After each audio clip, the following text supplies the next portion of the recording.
Yeah. All right, so welcome to this masterclass on unleashing sales success, optimize your CRM for outstanding results. I'm Dr. Laura Sims. I'm lead systems consultant here at Cambium. And with me is one of our systems consultants who specializes in CRMs, Marika Belusa. Hi. All right, so we're going to dive right in today. I want to click. There we go. Perfect. So we are Cambium.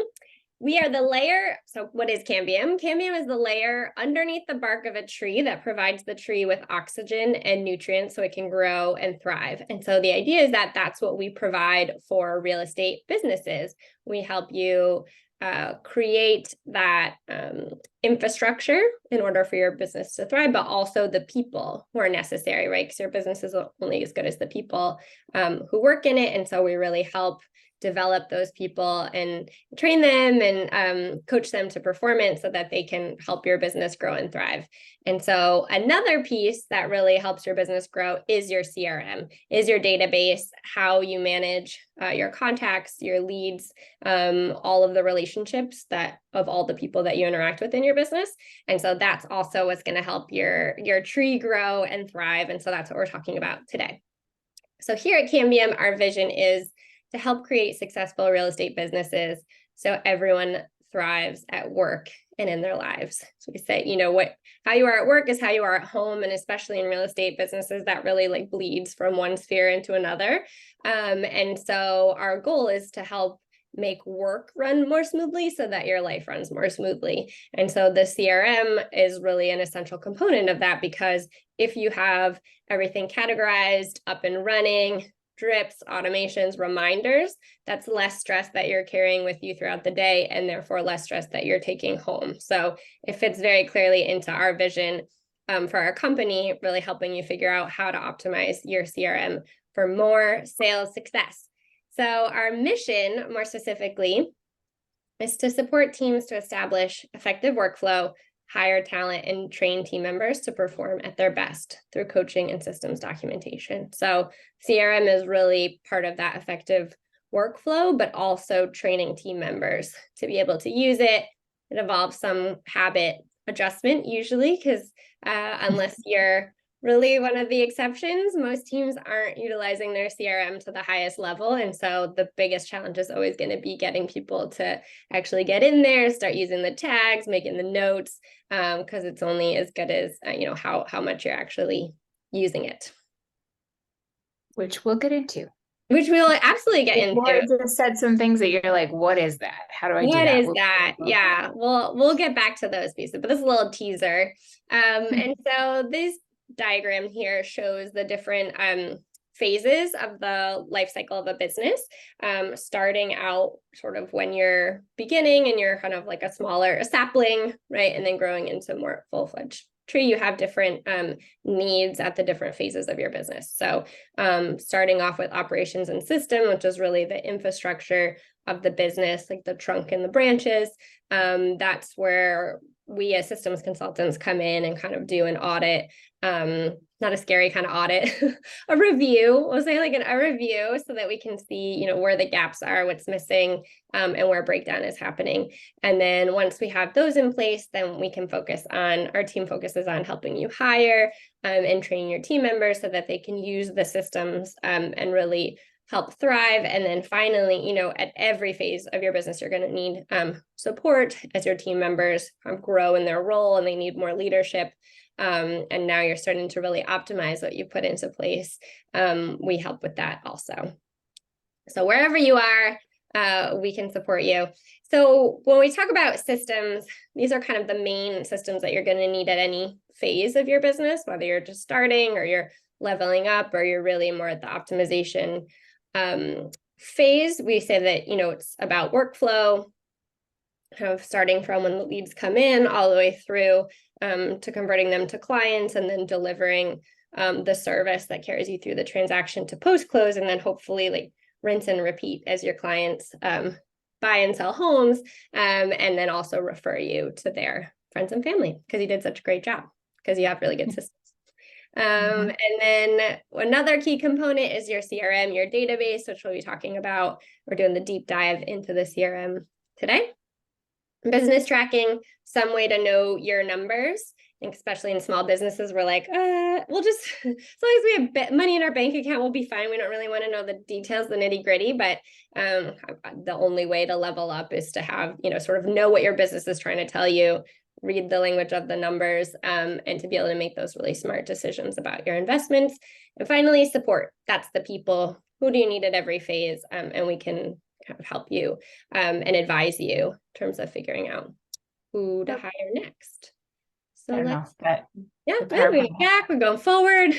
All right, so let's talk about the CRM, Marika. So we know how important CRMs are. And so Laura and I found this fun little statistic because we are both PhD people. And so we like statistics, but also you should like statistics. So the top 3 tech tools that have given respondents or their agents the highest number of quality leads in the last 12 months were social media, just no surprise there, the local MLS, 30%, and customer relationship management. So the CRM, which is also pretty close in running. And so there you go. Those are your top 3 sources that are going to be giving agents, they're going to help. So we want to make sure that we're talking about CRMs today. So like, how are we making sure that you all are optimizing the usage of your CRM so that it's working for you, is doing more work for you, hopefully, than what a lot of teams generally are using. And that way it's helping your productivity and hopefully bringing in more clients or helping you keep clients. And so, here you go. Here's the data. It's true. Yeah. We're not just making this stuff up. It actually works. We're not just saying it's important. The agents interviewed by NAR are saying it's important. And yes. I think the key word for me here really is highest number, but also quality leads, right? Yep. Because not all leads are created equal. And so the ones that are sort of you're fostering in your CRM are the ones that already kind of at least slightly know, like, and trust you. And so you're really nurturing them, loving on them. And they're the ones who are going to most likely choose you and really be committed to you and have a sort of sense of loyalty when they go to, you're going to be top of mind when they go to buy or sell, as opposed to, not hating on Zillow, but you could be anybody, right? And so they're a little bit colder and they have no particular affiliation to you. They don't know you from anyone. And so it's like, targeting your attention, investing your attention on your CRM is going to yield the greatest result. And you're not wasting your time. You're not wasting your time. It's very valuable. That's what we need. Yep. Yeah. Especially nowadays when it's taking a little longer to close deals, a little longer to find properties, a little longer to sell homes. Yeah. You're stretched thin. We're talking to a lot of agents that are as busy as in like 2021, 2022, but with fewer sales because it's taking that much extra effort just to close their sales. So, they're running around and you want to make sure that you're really using your time wisely. All right. So first, setting up your CRM for success. What does that entail? So it's all about categorization. So this might be the moment where we lose a few people because they're not so excited. Not everybody is excited about organizing information as we are here at Cambium. And I think that one of our strengths that we like to bring to teams is our enjoyment of it, right? That's like, it's supposed to being, the equivalent of a root canal. We actually really like this and kind of geek out about it. So we're happy to share with you what we've learned as like best practices in terms of how to categorize information in your CRM. So the first category is groups, and that's the broadest, right? In terms of like the most general category that you would use for people coming into your database that you would pull in. So you have leads, and then active clients, and then sphere. So we would want to move any past clients into the sphere group and sort of treat them the way that you would anyone that you have close to you. So then you would use tags to get more specific about who these people are so that you can target them accordingly for any kind of follow-up that you want to do. And that's the way to make it most effective. So you would have type, right, like buyer or seller, or buyer and seller, depending on what they're interested in. And then hot, warm, cold is kind of a suggestion for how to organize your leads, how to categorize them.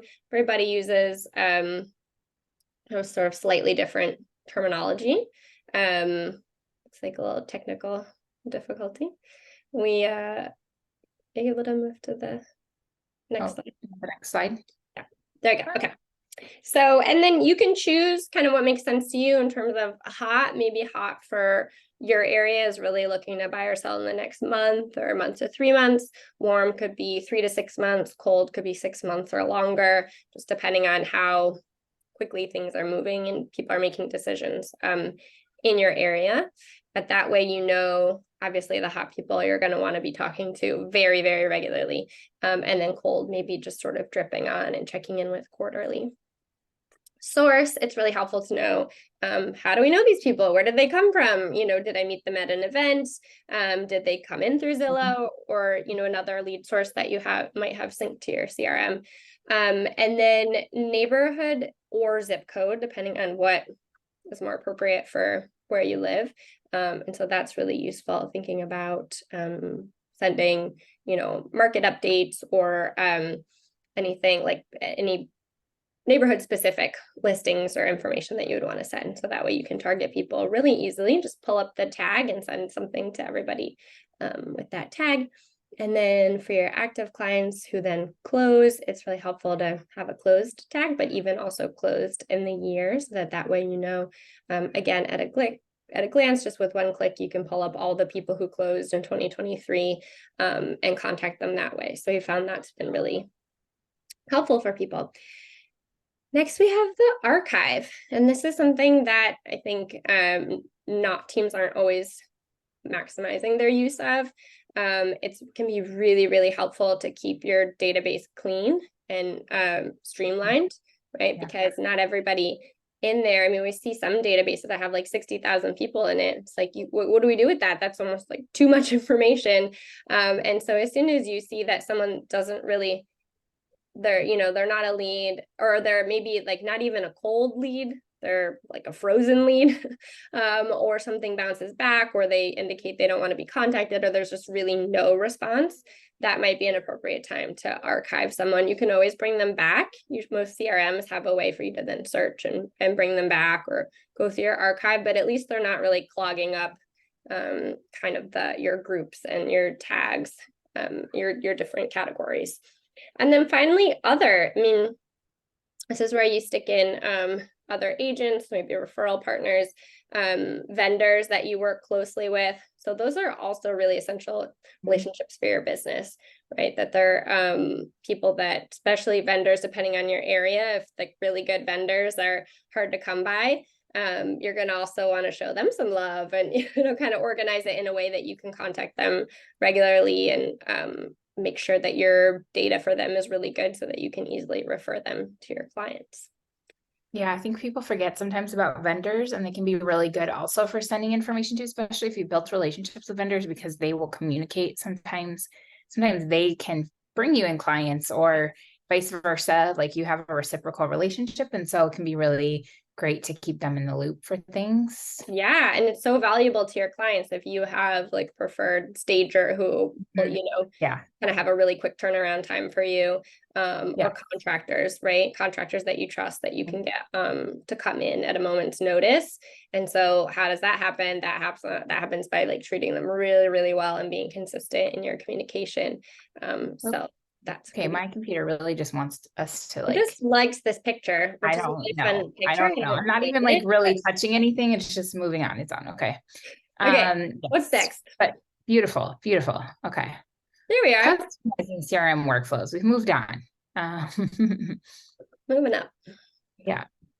So this is really the part where we're thinking about how do you use the CRM? So you have these tags, you put in the tags, you spend time doing the categorization, which might sound to you like terrible, but to us systems people is worth it. And it is worthwhile because once you've set that up, you have a system of organization. It just saves so much time and it's so much easier to find things.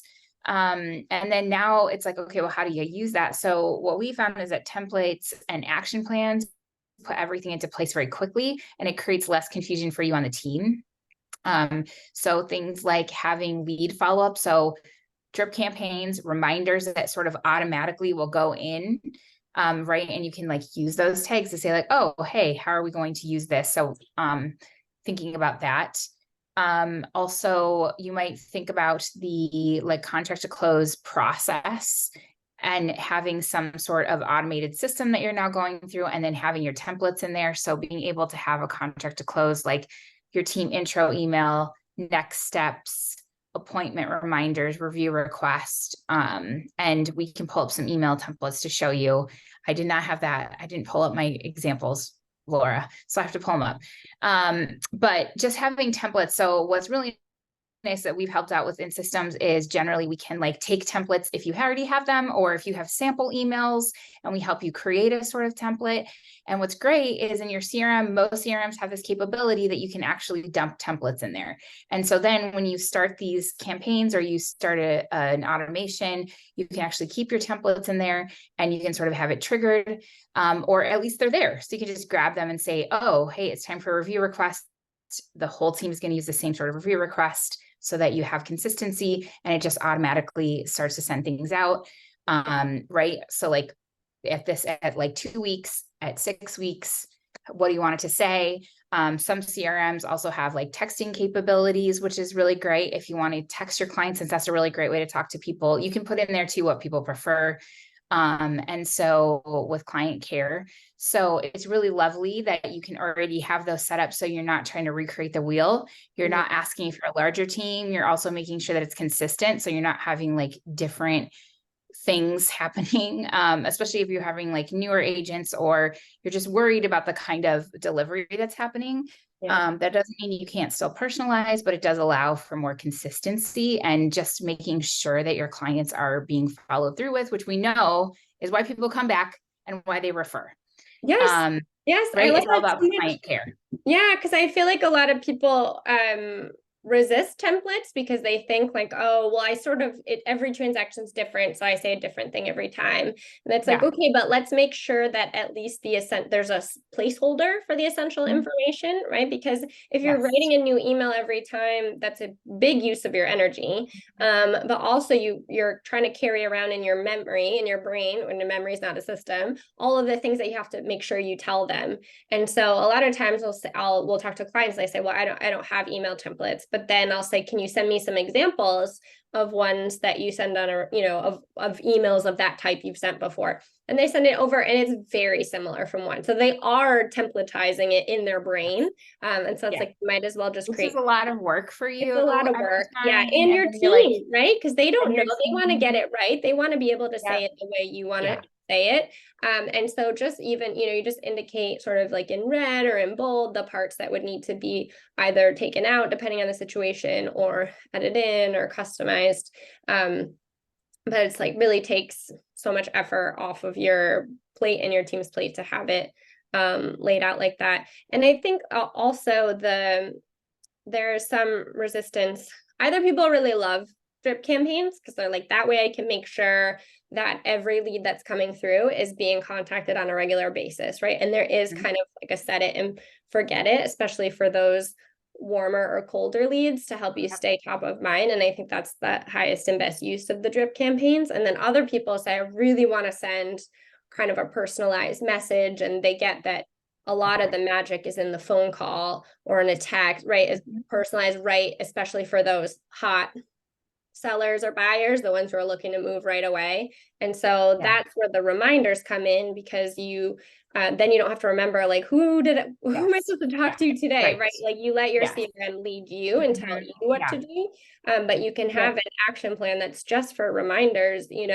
or you can combine it with a drip campaign. And so you're really like covering all your bases and using as little memory as possible, right? And you're not clearing, you're not making your calendar full of reminders, and you're just basically like setting yourself up for success, because these people are being regularly reached out to, and you don't have to be the one to remember to do it. You just get notified, call this person, and you pick up the phone, and ideally like your notes are there and you can see when you last contacted them, and it makes it really, really easy for you. So no excuses. And you're still systematizing everything so that again, it's taking the anxiety off of you and your brain and your team, and you're making sure that at least so many touch points are happening, right? So it's a consistent experience for you and your clients.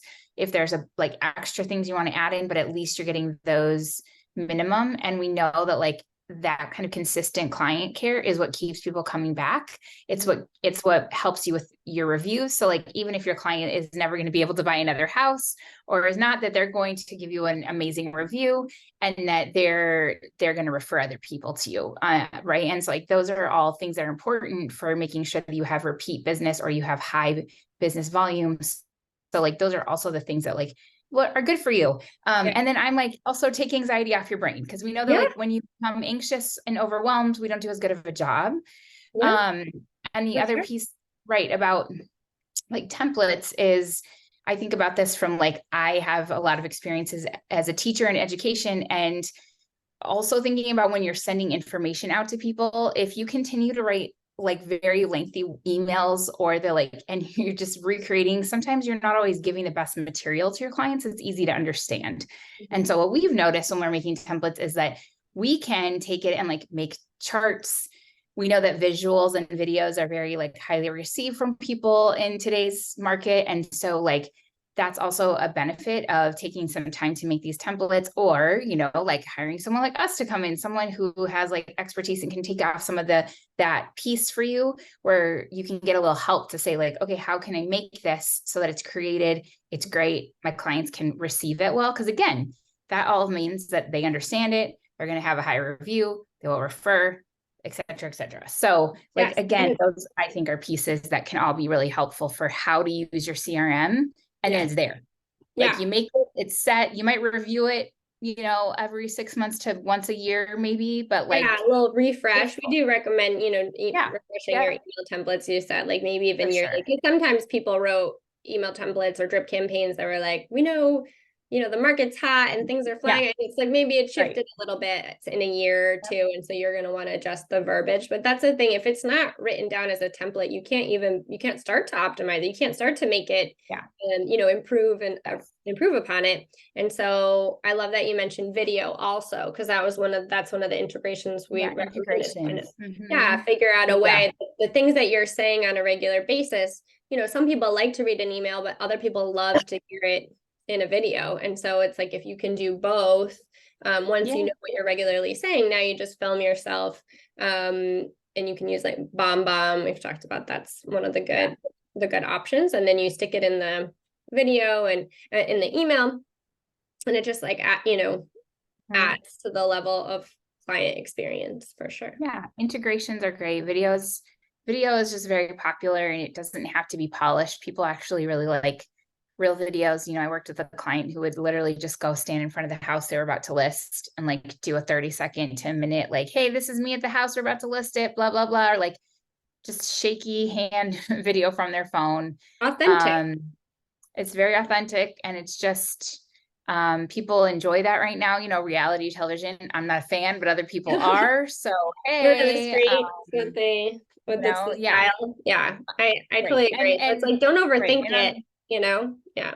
And on the other hand, what is also nice is that you can make, and we have seen clients who make very polished, nice, you know, 30-second intro videos for the whole team that just says like, hey, you've taken the first steps, blah, blah, blah, right? It's really nice. And then that is always in the like intro email that gets sent out, and it's very easy. You make it. And again, yes, you update it like once a year, you make a new 30-second video that's very nicely polished. So it's just a nice touch, and it's generally a higher open rate when you have something like that in an email, but there's no pressure to do that. But what's nice is that these CRMs do have these offerings for you.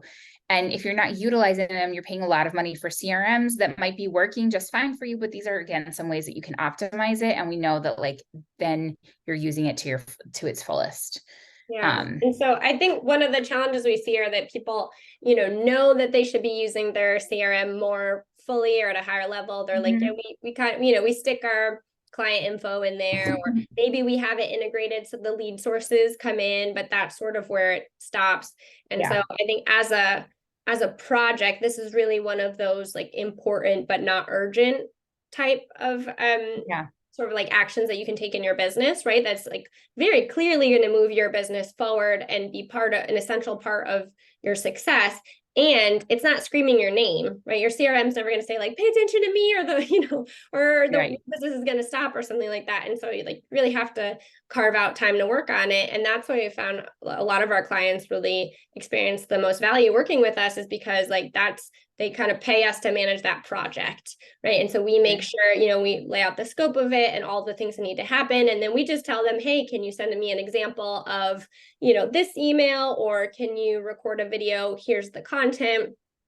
And then we plug it all together and get it up and running. And my favorite part is the relief, right, that they experience when they show like, oh, I don't have to worry anymore about, leaving money on the table, leaving leads on the table, letting leads fall through the cracks, because like, now more than ever, each lead is really precious in order to be able to keep the business moving forward. So it's like, they know they need it, but they don't possibly know when they could ever carve out the time to work on the project. And so that's where we come in and kind of take that off their plate, and then they can pick it off their list. Right. Yeah. So we kind of talked through integrations. These are some of the and automations.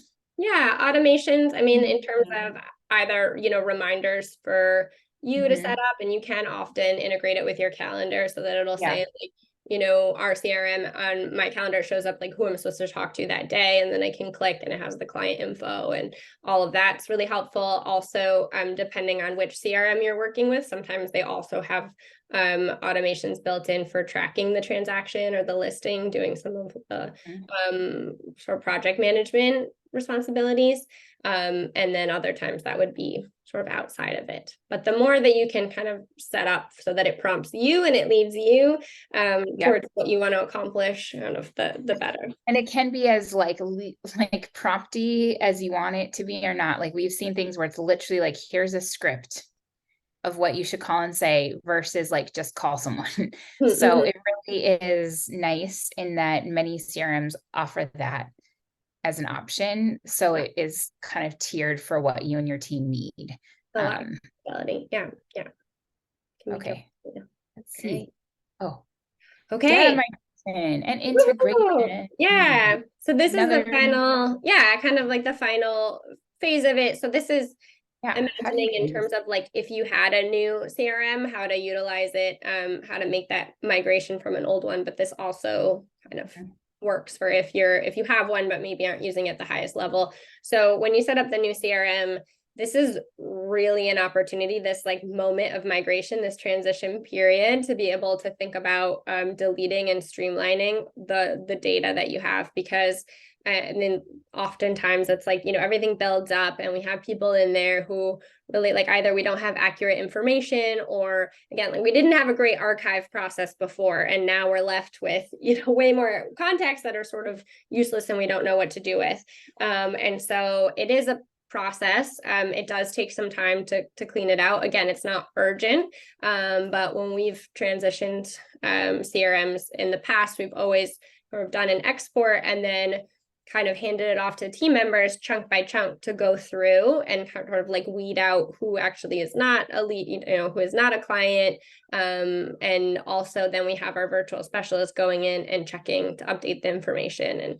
And so there also can be like little scripts you can have someone call, and it's part of your check-in process with past clients to be like, we want to make sure we have the right info for you in our database. And so sort of use it as an opportunity for a touch point, but also to really clean up your data, because if you don't have good data, you can't use it, you can't contact these people, and it's sort of useless.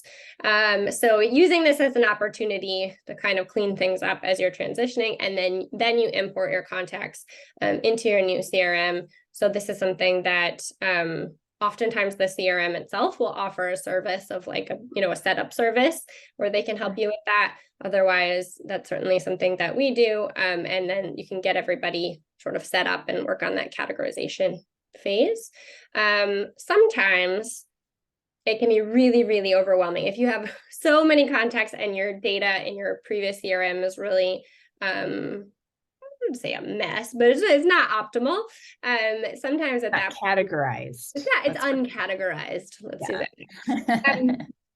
At that point, it might be useful to just import and kind of have a tag of like your old CRM to indicate that they came from your import. And then after that, to just really have good habits moving forward for categorization. So it might be that besides your past clients, you don't really, in maybe your sphere, you don't go in and tag anybody, but you tag everybody correctly moving forward. And that's often enough because your current leads are the most valuable to you anyway. So that's one way to make it a little bit less intimidating of a project, right? Is they're just, we're going to prioritize the current people and setting new habits moving forward. So speaking of new habits, training is next, right? We need to make sure that ideally, you as an agent or you as an operations person really know how to use at least the essential functions of the CRM in terms of like how to add people, how to tag, how to use email templates, how to, set up and run your drips. Although if we set them up for you, then it's just, like running them or triggering them.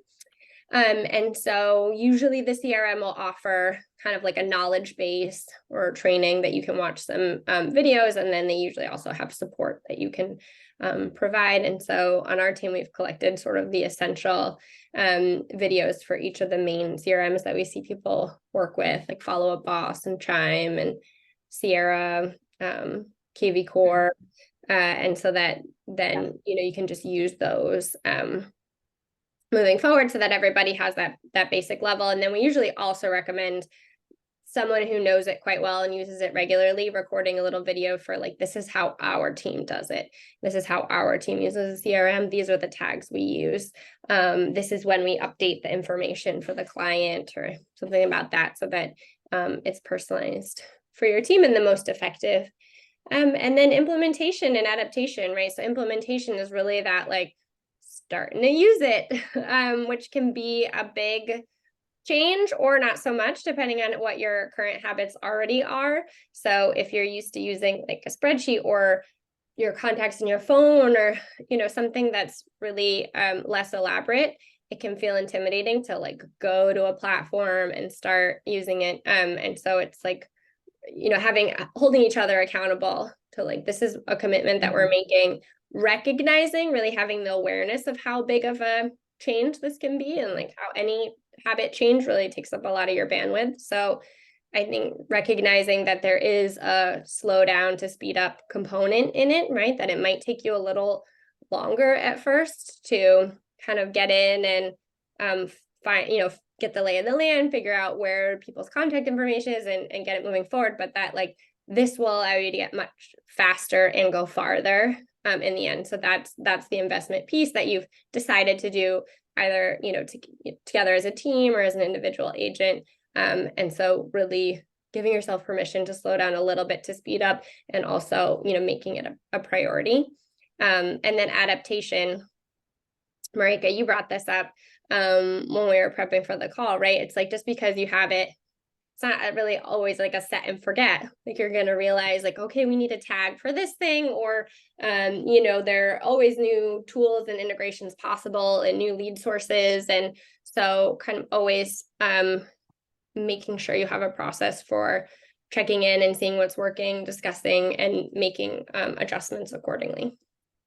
Well, I was going to say, I think the biggest thing we see with snafus is, one is you're rushing, like you said, Laura. And then two is you don't stay clear about your why. Like, why have you decided to use this CRM? Either because it's new, or two, if you're trying to use optimization.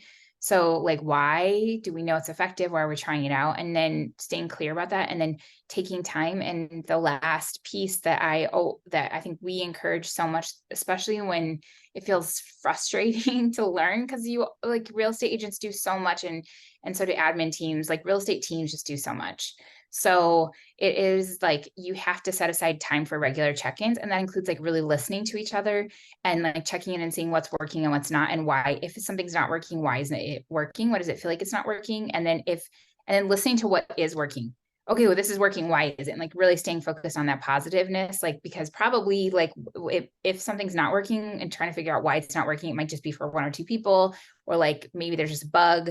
Because generally also the tech people for these like larger companies, they want your money. They will fix it for you if you call them. And so like, it's also just taking the time to like regularly during implementation, like having that time for extra training, for like check-ins, for this like adaptation, like these, we didn't realize it, but we actually need this. I think we need to try to check in for this. So like just giving it the time and the space that it needs in that initial like 6 months to a year even. Yeah. Is and I'm like literally like I'm like make calendar invites like Yeah, every like set Friday specific for an time. hour. Yeah. We're gonna Right. have, this time, because it's just too easy for things to fill up, and then it sort of gets forgotten, and then it doesn't really get adapted, and you end up not really utilizing it, or you feel frustrated. Right. Whereas this is like Oh, the lifeline of your business. This is yeah, how you ensure yeah, that you have like a steady flow of clients, right? So that it's not like yep, feast or famine. It's how you have a business that could potentially be sold, right? yeah, Or scaled. Because now you have something that's really like, can be monetized, is really yeah, it's worth valuable. something. Yeah. Yeah, And so it's not like nice to have, it's a need to have. And so for a business, that's what makes it really yeah, worth and investing. learning and changing behavior takes time. Mhm. Um, and if you're in a hurry, then you have to call us, because if you're in a hurry, we'll help you get set up faster, and like we can do training and we can do implementation in a way that's like, or you have somebody who can help you do things a little bit faster, and who can support you in ways where it's like, this is our expertise, this is our knowledge base, and we can help support you. So if you're in a hurry and you got a little bit of money to burn, cool. That's Yeah, like and where you to get help. invest, right? Money to Yeah, invest, right, because you you can invest. Yeah, outsource, not all projects in your business can be outsourced, but this one can to yeah, a large extent. right, And so that's exactly. where you figure out, what is your Right, time exactly. worth Yeah, versus what it's worth right. investing in someone else. Your time and Absolutely. energy and attention, what's that worth versus Yep. outsourcing? But sometimes the slow burn lead up is not worth it, because it's just taking too long or too Right. frustrating, and you're Yeah, we not see seeing that a enough lot. They're growth like, in we that could do stuff. this ourselves. And I'm like, okay, Yeah, great. And then we reach out 6 months later and they're like, we didn't do it ourselves. yeah, exactly. Yeah. And when you lose momentum, or sometimes it's nice to have help and support. So, but that's it. Yeah, that is my biggest thing that we've seen too many times with clients is if you don't plan for it, it just doesn't happen. And I hate seeing that when we've seen this beautiful build up and this like really this desire to do it. And then it's just like, so yeah. All right, sounds fine. All right, so Marika, what do they do if they want to contact us? They can schedule a discovery call. So I'll put with the recording, we'll have the link to book a call. Otherwise, you can email us at hello@cambium.com, or you can check out our website, cambium.com/systems. Will take you to the system specific page. All right. Well, Miss Belusa, always a pleasure. Soon to be Dr. Belusa. Yeah, we'll get there. Yeah, it's a long journey. Wonderful. Thank you to you all, and have a wonderful rest of your day. Thank you. Take care.